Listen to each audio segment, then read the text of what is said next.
Assalamualaikum warahmatullahi wabarakatuh.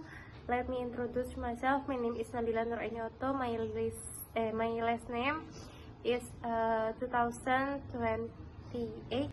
In this video, I want to tell you something about human trafficking. Point number one is case of human trafficking in the South Asia region are still happening today, and how ASEAN has taken steps to address the problem of human trafficking. One of the transnational organized crime that has existed since ancient times until now. This effort is difficult to deal with, even to eradicate. The South Asia region is a contributor to a fairly high number of human trafficking cases in the world. Along with the development of the times, this case has decreased. However, this crime is still happening today.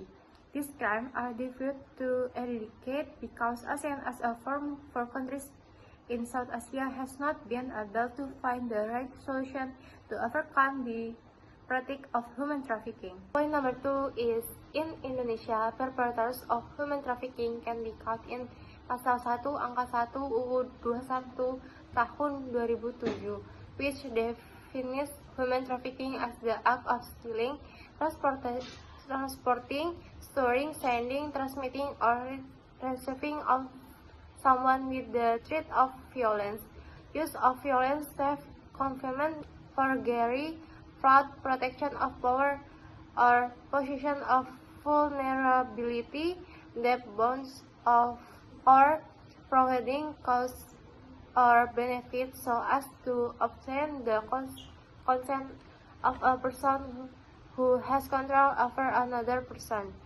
whether carried out within countries or between countries for the purpose of exploitation or resulting in people being exploited.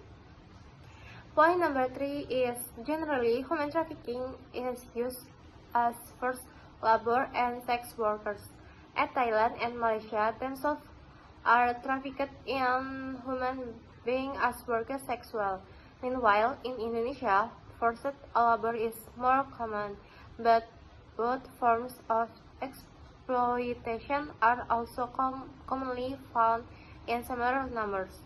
According to the data, more than 200 workers were in the area. In addition, there are several other countries that are source of human trafficking. Point number four is the impact of human trafficking on victim and survivor varies depending on the type of trafficking and the specific situation. But research has identified a range of issues that victim and survivor may experience.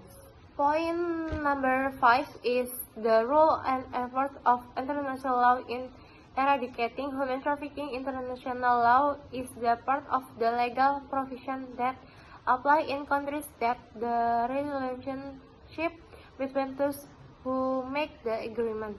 International law is a set of legal provision that apply are maintained by the international community. So it can be considered the international law is the whole of rules and principles which regulates the relationship of issues that cross the borders of countries between. One is country by country, two countries with the or other legal subjects are not each other state or subject matter of law. According to Sugeng Isanto, international law is a collection of legal provision that its validity is maintained by the international community. As a collection of legal provision, international law is part of law. And the last point is Pasal 11 Protokol Parlemo regulating border areas related to the prevention and detection of human trafficking. One is without prejudice to international obligation relating to the freedom of movement of persons, state parties shall, as far as possible, strengthen border controls required for the prevention and detection of trafficking in persons.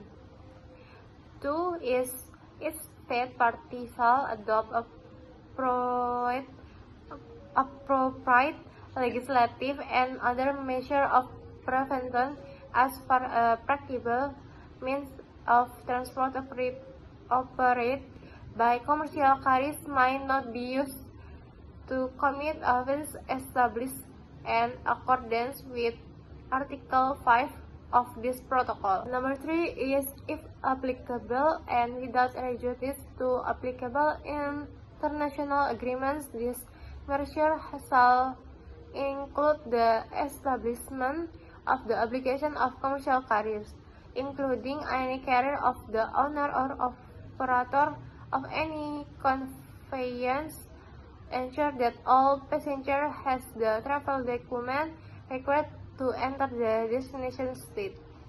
4 is a state party shall take the necessary measures according to its international legislation. A state party shall take necessary measures according to this national legislation. 5 is state parties shall consider taking appropriate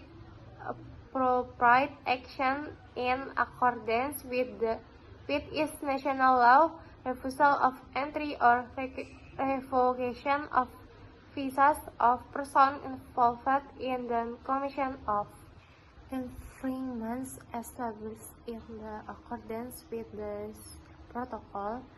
6 is without prejudice to Article 27 of the Convention. Such parties intend to enhance cooperation between border control agencies by, among other things,